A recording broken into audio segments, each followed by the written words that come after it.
భట్టి గారు చాలా సీనియర్ నాయకులు, ఆర్థిక మంత్రి, ఉప ముఖ్యమంత్రి. ఆయనకు వాస్తవాలు తెలియవని నేనైతే అనుకోవడం లేదు. కానీ తెలిసిన ఈ రాష్ట్ర ప్రజల్ని తప్పుదో పట్టించాలని, తాము చేసిన 6 గ్యారెంటీల నుంచి తప్పించుకోవడానికి ఒక పథకం ప్రకారంగా లేని అప్పులను ఉన్నట్టుగా చూపి ఒక గోబల్స్ ప్రచారానికి పాల్పడతా ఉన్నారు. సరే, జూపల్లి గారి సంగతి నిన్న మొన్న మీరే చూసిండ్రు. సవాల్ విసిరిండు, తోక ముడిచిండు, ఆయన పని అయిపోయింది. సరే, ఇదేదో ఈయన మళ్ళా డ్యామేజ్ కంట్రోల్ చేయాలని ఈయన గారు రంగంలో దిగినట్టుగా మనకు స్పష్టంగా అర్థమవుతుంది. సరే, వాళ్ళని చూస్తేనేమో పూటకో మాట, అసెంబ్లీలో ఒక మాట, పబ్లిక్ మీటింగ్లో ఒక మాట, ప్రెస్ మీట్లో ఒక మాట. ఇది కాంగ్రెస్ స్టైల్. బట్ బీఆర్ఎస్ ఎప్పుడు ఒకటే మాట.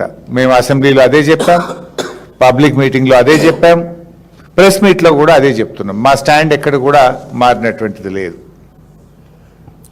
ఈరోజు మళ్ళీ ఒక్కసారి భట్టి గారికి, రాష్ట్ర క్యాబినెట్కు, రాష్ట్ర ప్రజలందరికీ కూడా స్పష్టంగా ఆధారాలతో సహా, నేను ఏది కూడా ఉట్టిగా మాట్లాడను. ఇది Telangana budget at a gallons, this is the CAG report, this is Telangana socio economic survey, ఇది రాష్ట్ర ప్రభుత్వం అసెంబ్లీలో ప్రవేశపెట్టిన వైట్ పేపర్ ఆన్ అప్పులు, అన్ని డాక్యుమెంట్ల ఆధారంగా. ఇది నిన్న భట్టి గారు ప్రెస్ మీట్లో పెట్టిన పేపర్. వీటి ఆధారంగానే మాట్లాడితే తప్ప నేను కొత్త లెక్కలు చెప్పను, సొంత లెక్కలు అసలు చెప్పను. సరే, అసలు ఎందుకు ఈ కాంగ్రెస్ ప్రభుత్వము, భట్టి గారు ఈ తప్పుడు ప్రచారం చేస్తున్నారు? అసలు దీని వెనుక ఉన్న కథ ఏంది? దీన్ని ఒక్కసారి అర్థం చేసుకునే ప్రయత్నం చేయాలి. ఎన్నికల ముందు అడ్డగోలు హామీలు ఇస్తూ పోయారు. అడ్డగోలు హామీలు ఇస్తుంటే కొంతమంది విద్యార్థులు ఒక మీటింగ్లో భట్టి గారిని అడిగారు, భట్టి గారు మీరు ఇంతగానో హామీలు ఇస్తున్నారు, ఇవి నిజంగా ఆచరణ సాధ్యమా? మీరు చెప్పిన హామీలన్నీ అమలు చేయాలంటే 3 అంతల బడ్జెట్ కావాలి, how will you do it అని అడిగితే ఆయన గారు ఏమన్నాడంటే, 100 ఏండ్ల చరిత్ర కలిగిన కాంగ్రెస్ పార్టీ, డబ్బులు ఎలా సమకూర్చాలో మాకు తెలుసు, గ్యారంటీలు ఎలా అమలు చేయాలో మాకు అపారమైన అనుభవం ఉంది అన్నాడు. కుర్చీలో కూర్చున్నాక అవి సాధ్యం కాదు అనేది అర్థమైంది. అప్పుడు తెలుసు, ఇప్పుడు తెలుసు. కానీ ఇప్పుడు ఏం చేయాలి? ప్రజల దృష్టి మరల్చాలి. ఎందుకు అమలు చేయలేకపోతున్నారని ప్రజలు నిలదీస్తారు కనుక బీఆర్ఎస్ మీద ఏదో బురదజల్లో లేని అప్పులను ఉన్నట్టుగా చూపించి తప్పించుకోనేటువంటి ఒక ప్రయత్నం. అయితే భట్టి గారు ఆ రోజు ఏమన్నారో ఒక్కసారి చూద్దాం. మీరు రాష్ట్ర ప్రజల కోసం రకరకాల హామీలు ఇచ్చారు, కానీ ఆ హామీలు నెరవేర్చడానికి ఖర్చు ఇప్పుడు రాష్ట్ర ఆదాయం కన్నా 3 ఉంది. అది రాష్ట్ర లయబిలిటీస్ మీద, రాష్ట్ర అప్పు మీద భారం పడుతుంది. అంటే ఏ యువత కోసం మీరు ఇన్ని హామీలు ఇచ్చారో చివరికి వారి మీదే భారం పడుతుంది కదా.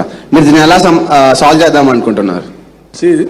ముందు ప్రజలకు మేలు చేయాలనేటువంటి సంకల్పం చాలా ముఖ్యమైనది. 2 ఆదాయాలను సమకూర్చుకోవటంలో అపారమైనటువంటి అనుభవం ఉన్నటువంటి కాంగ్రెస్ పార్టీకి ఇది పెద్ద సమస్య కాదు. ఈయన అడుగుతున్న భట్టి గారిని సూటిగా, ఏమైంది మీ అపారమైన అనుభవం అంతా ఆడికిపోయింది? మరి ఎందుకు 6 గ్యారెంటీలు అమలవుతలేవు? ఎందుకు అప్పులు అని కుంటి సాకులు, సొల్లు పురాణం మాట్లాడుతున్నారు? ఇన్ఫ్యాక్ట్ కేసీఆర్ గారు ముఖ్యమంత్రిగా ఉన్నప్పుడు ఎకానమీ స్లోడౌన్ అయింది పెద్ద నోట్ల రద్దుతోని. 2 సంవత్సరాలు కరోనా వచ్చింది. కానీ ఎన్నడూ కేసీఆర్ గారు నా రాష్ట్రం దివాలా తీసిందనో, నా రాష్ట్రం నేను అమలు చేయలేకపోతున్నాను ఏ ఒక్కరోజు మాట్లాడలేదు. ఎన్నికల్లో హామీ ఇవ్వకపోయినా, కరోనా వచ్చినా ప్రతి సంవత్సరం ప్రతి పంటకు క్రమం తప్పకుండా రైతు బంధు ఇచ్చిండ్రు కేసీఆర్, కళ్యాణ లక్ష్మి ఇచ్చిండ్రు, కేసీఆర్ కిట్ ఇచ్చిండ్రు, 200 పెన్షన్ 2000 చేస్తా అంటే ప్రభుత్వం వచ్చిన మొదటి నెలలోనే 2000 రూపాయలు పెన్షన్ చేసి కేసీఆర్ గారు ఇచ్చిండ్రు. కేసీఆర్ గారు ఎప్పుడు కూడా ఇట్లా అప్పులనో, కరోనానో, పెద్ద నోట్ల రద్దనో మీలాగా కుంటి సాకులు బీఆర్ఎస్ ప్రభుత్వం ఎన్నడూ చెప్పలేదు. మీకు చేతగాక, పరిపాలన రాక, మీ ముఖ్యమంత్రి ఏమో చెప్పులు ఎత్తుకపోయేటో లెక్క చూస్తున్నారని మీ ముఖ్యమంత్రి, అప్పులని నువ్వు, మీరందరూ కలిసి మీ అసమర్థత, మీ చేతగాని ప్రభుత్వం అని, మీకు దక్షత లేదు అని ఇవాళ మీకు మీరే చెప్పుకుంటా ఉన్నారు. నిజాయితీగా ఉంటే నేను ఏమంటున్నా అంటే మీకు నిజాయితీ ఉంటే ఈ సమస్య వచ్చేదే కాదు. ఎన్నికల సమయంలోనేమో అన్నీ చేస్తాము, తప్పకుండా చేస్తాం, ప్రజలు నమ్ముతలేరని బాండ్ పేపర్లు పంచారు. మీ బాండ్ పేపర్లను కూడా నమ్ముతారో నమ్మరో అని సోనియా గాంధీ, రాహుల్ గాంధీ, ప్రియాంక గాంధీలతో చెప్పించి నమ్మించి ఇగో ఇవి గ్యారంటీ కార్డులు. ఆ రోజు ప్రజలు నమ్మరని ఒక దిక్కు బట్టి ఇంకొక దిక్కు రేవంత్ రెడ్డి సంతకాలు పెట్టి గ్యారంటీ కార్డులు పంచి డ్రామాలాడి ఇవాళనేమో అప్పులు అని సొల్లు పురాణం, లేని అప్పులు ఉన్నట్టు చూపిస్తూ కుంటి సాకులు చెప్తూ డైవర్షన్ డ్రామాలకు మీరు పాల్పడతా ఉన్నారు. మీ అపారమైన అనుభవం మీకు ఉపయోగపడ్డది. ఎక్కడ ఉపయోగపడ్డది అంటే కమిషన్లు దండుకోవడంలో ఉపయోగపడుతుంది. బట్టి గారు సింగరేణి స్కాము, విద్యుత్ స్కాము, హ్యామ్ టెండర్ల స్కాము, గురుకుల టెండర్ల స్కాము, ఇసుక స్కాము, ఒక్కటా మీ స్కాములు, హిల్ట్ పాలసీ స్కాము.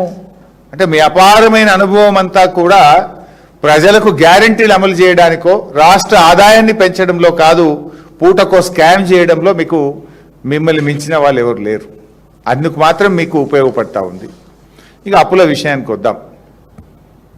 నిన్న హడావిడిగా బట్టి గారు వచ్చి డ్యామేజ్ కంట్రోల్ మళ్ళీ గొంతు పెద్దగా చేసి ఏదో గట్టిగా బిగ్గరగా అంటే నేను ఒక్కటి అంటున్నా, బట్టి గారు రంకెలు వేసినంత మాత్రాన అంకెలు మారవు.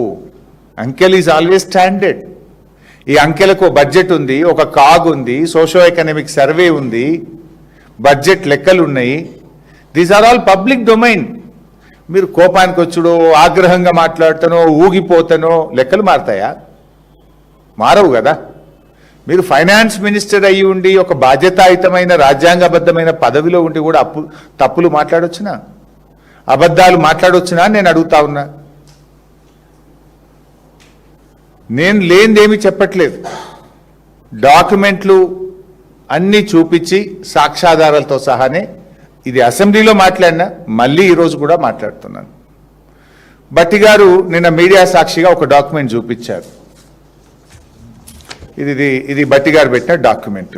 ఈ డాక్యుమెంట్ నుంచి ముందు మాట్లాడతా. 1 by 1 I will show all the documents. ఇందులో FRBM లోన్స్ 3,89,673, బీఆర్ఎస్ ప్రభుత్వం రాకముందే 72,000 కోట్ల రూపాయలు ఉన్నాయని చెప్పి చూపించారు.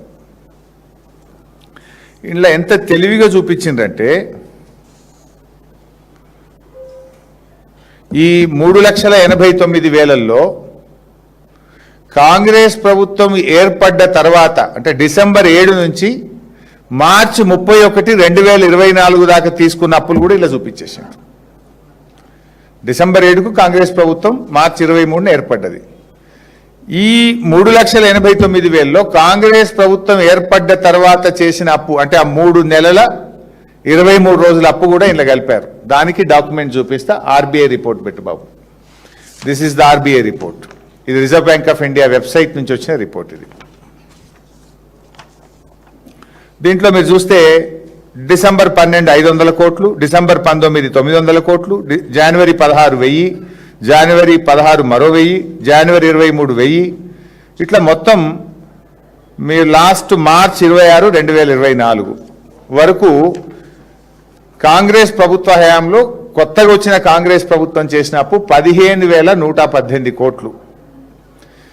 ఈ 15,118 కూడా బీఆర్ఎస్ ఖాతాలు జమ చేసిండ్రు.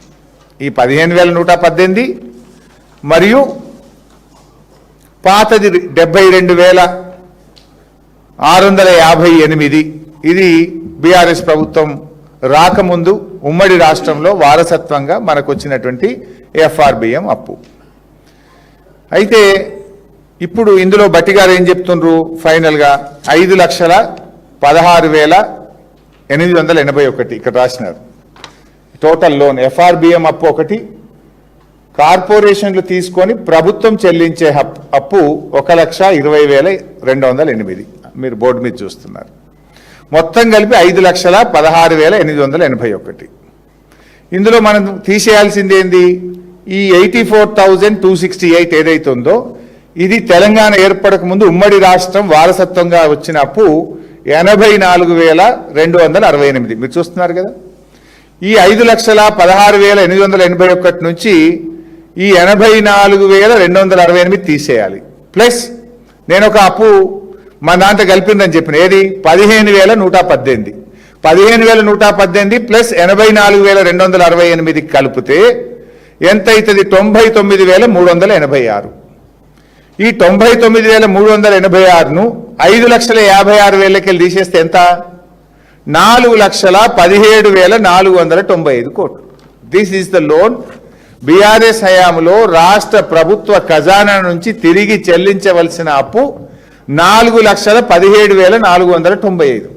ఈ 4,17,000 అనేదాన్ని ఇప్పటికి నేను 40 సార్లు చెప్పిన, అసెంబ్లీలో చెప్పిన, బయట చెప్పిన, టీవీ డిబేట్లో చెప్పిన, మళ్ళీ ఈరోజు చెప్తున్నది కూడా నిన్న బట్టి గారు చూపించిన కాగితంలో నుంచే చెప్తా ఉన్నా.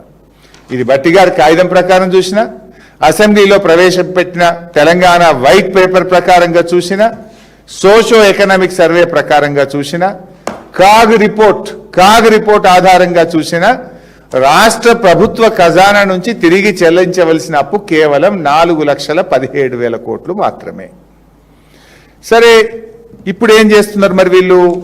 ఏదో చేసి అప్పులు ఎక్కువ చూపించాలి, తప్పించుకోవాలి, 6 గ్యారెంటీలు ఎగబెట్టాలనేటువంటి ఒక కుట్ర. ఏం ప్రయత్నం? 8,21,000 కోట్లు అని చెప్తున్నారు. నేను కూడా చెప్తున్నా, అంకెలతో చెప్తున్నా. బహుశా నిన్న ప్రెస్ మీట్ పెట్టిన బట్టి గారు మిత్రులు టీవీలలోనో సెల్ ఫోన్లలోనో నా ప్రెస్ మీట్ చూస్తుంటారు. మళ్ళీ చెప్తున్నా, బీఆర్ఎస్ ప్రభుత్వ అప్పు అక్షరాల 4,17,495 కోట్లు మాత్రమే. రైట్. అయితే ఇప్పుడు ఏమంటారు వీళ్ళు? ప్రభుత్వ గ్యారంటీ ఉండి కార్పొరేషన్లే చెల్లించే అప్పులు. ఈ శ్వేతపత్రం, ఇది గవర్నమెంట్ శ్వేతపత్రం. అఫ్ కోర్స్ బట్టి గారి పేపర్లో కూడా అదే ఉంది, బట్టి గారిది కూడా పెట్టినాను. కోసం మన నేటి ధాత్రి ఛానల్ని సబ్స్క్రైబ్ చేయండి.